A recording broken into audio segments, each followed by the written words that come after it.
Entonces, ¿qué fue lo que dijo el Papa? Dijo, yo lo voy a agregar. Agarró el listado, comenzó a pronunciarlos a todos, y ya cuando llegaba a la oración conclusiva de todo el acto, oró por Monseñor Romero y dijo su nombre. Entonces, Monseñor Romero, para el Papa Juan Pablo II, ya era santo, ya era un mártir, ya era alguien que realmente había defendido su vida por medio del Evangelio y había defendido la vida de los pobres a causa de Cristo. ¿Ok? Entonces, eso fue bastante simbólico. Eso fue bastante simbólico. Ni siquiera los obispos de aquí del país sabían que el Papa Juan Pablo II iba a hacer eso. Pero así fue. Y otro dato importante, antes de pasar a recordando al Papa Juan Pablo II, en una de las visitas que vino al país, oró frente a la tumba de Monseñor Romero. Y ahí lo pudimos ver, le voy a regresar un poquito para atrás, y ahí podemos ver a Monseñor Romero que al fin le dieron el acceso para ver la tumba de Monseñor Romero. Oró frente a la tumba de Monseñor Romero. Cuando se levantó, le dijo a los obispos, ya sé las palabras que le voy a decir al pueblo salvadoreño. ¿Por qué? Porque había encontrado en Monseñor Romero la ayuda para hablar con su pueblo. El Papa Juan Pablo II no era de aquí del Salvador, pero sabía de que iba a hablarle a un pueblo que había sufrido mucho, porque en todo ese tiempo habían vivido guerras. Entonces, el Papa Juan Pablo II sentía que necesitaba el consejo de alguien que conocía al pueblo, de alguien que sabía que había estado con ellos y había dado hasta su vida por los demás. Entonces, al orar frente a la tumba de Monseñor Romero, se dio cuenta de que en verdad ya sabía las palabras que podía dirigirle al pueblo salvadoreño. Bien, ahora, su martirio luego de su muerte. ¿Por qué decimos que después de su muerte todavía siguió siendo martirizado? Es por lo que decíamos, prácticamente no lo dejaron tranquilo por 35 años al pobrecito.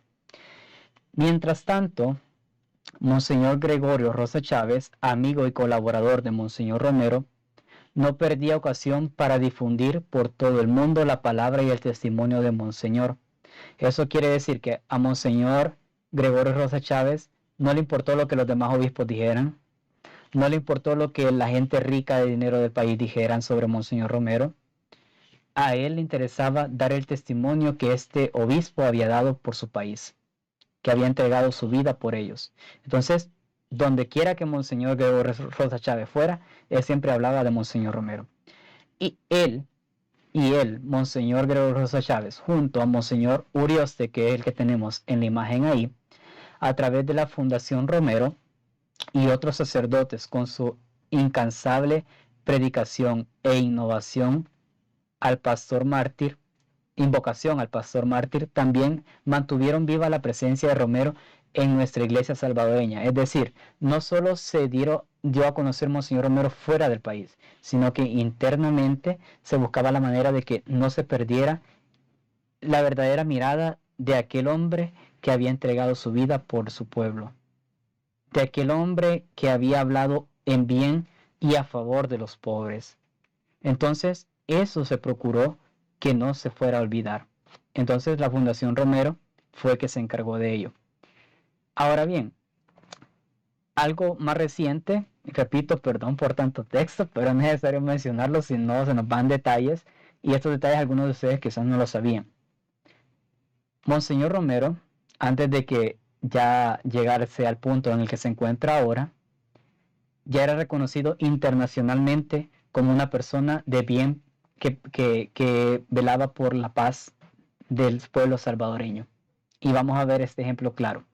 Así, contra viento y marea, la causa de nuestro obispo, aunque fue bloqueada en Roma, a pesar del trabajo de Monseñor Rafael Urruti y Monseñor Jesús Delgado, desde aquí y de Monseñor Vicencio Paglia, en la misma Roma, fue avanzando en otros ambientes y su fama de santidad se fue extendiendo en el mundo entero. Su imagen se puso, ojo con eso es importante, su imagen se puso en la fachada de la abadía de Westminster, perdón ahí la pronunciación, Westminster.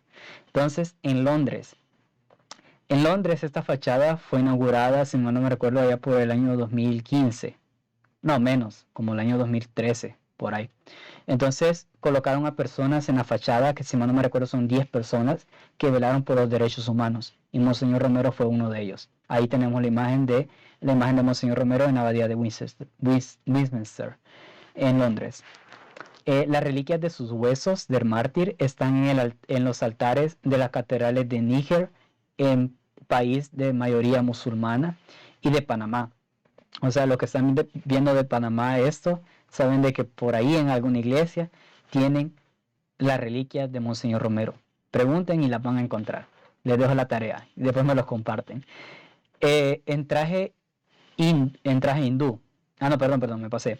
En la India se imprimen estampas con nuestro obispo en traje hindú. Aparecen películas, folletos, biografías, estudios y tesis de teología aquí y en el extranjero.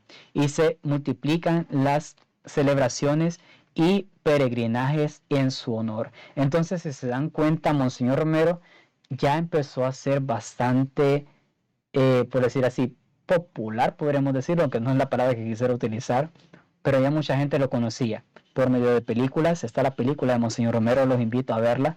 Están también folletos, hay bibliografías, hay libros de historia de él, incluso están sus homilías en libro. Entonces hay mucho material de él y las personas lo fueron conociendo de poco en poco.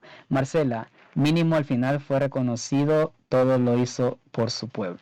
Ya vamos a llegar, ya casi llegamos al final, ya vamos a ver. Bien, entonces, si se dan cuenta, sí, Monseñor Romero fue reconocido internacionalmente y también dentro del país. Su beatificación. Aquí ya entramos al proceso bastante detallado, o más bien dicho, el primer, digamos, vistazo alegre que se le vio a este obispo. Después de 35 años de lucha y después de 35 años de difamación, 35 años de que todos lo veían mal, ahora le dio la vuelta a la moneda. Su beatificación. ¿Se recuerdan de que inició el proceso de canonización en 1990?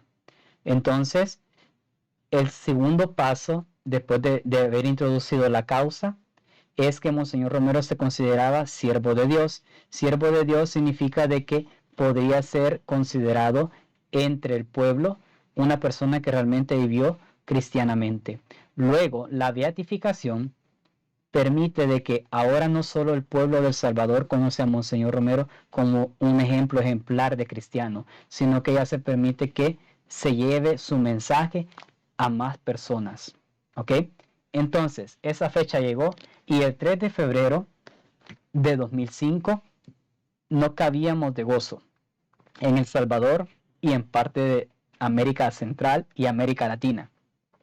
Se declaraba mártir por la fe a Óscar Romero y se fijaba fecha para su beatificación en San Salvador. Eso quiere decir que por fin, después de 35 años, la iglesia reconoció a Monseñor Romero que sí era un mártir, defensor de la fe y que entregó su vida por su pueblo. 35 años. ¿Por qué 35 años? Porque, repito, minuciosamente se tuvo que estudiar todo lo que él dijo, todo lo que él hizo, todo lo que él también sabía, para poder decretar que Monseñor Romero sí era una persona que habló con la palabra de Dios y no con otras cosas. Entonces, todos vivimos aquella fiesta el 23 de mayo en la Plaza del Divino Salvador del Mundo. Alegría multitudinaria del pueblo creyente y sencillo. Signos en el cielo, reivindicación del obispo ultrajado. Aquel día el Papa Francisco dijo de Monseñor: pastor según el corazón de Cristo, evangelizador y padre de los pobres, testigo heroico del reino de Dios. Entonces, aquí sí yo les cuento un poco mi experiencia. Yo estuve en la beatificación y sí, como ven ahí, hubieron muchas personas.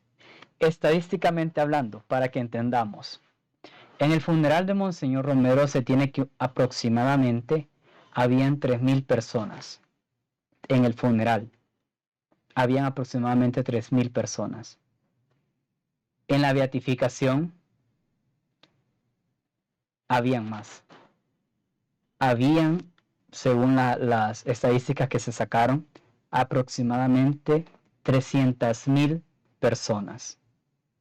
300,000 personas que habían llegado para celebrar la fiesta de este obispo que en verdad dio la vida por su pueblo.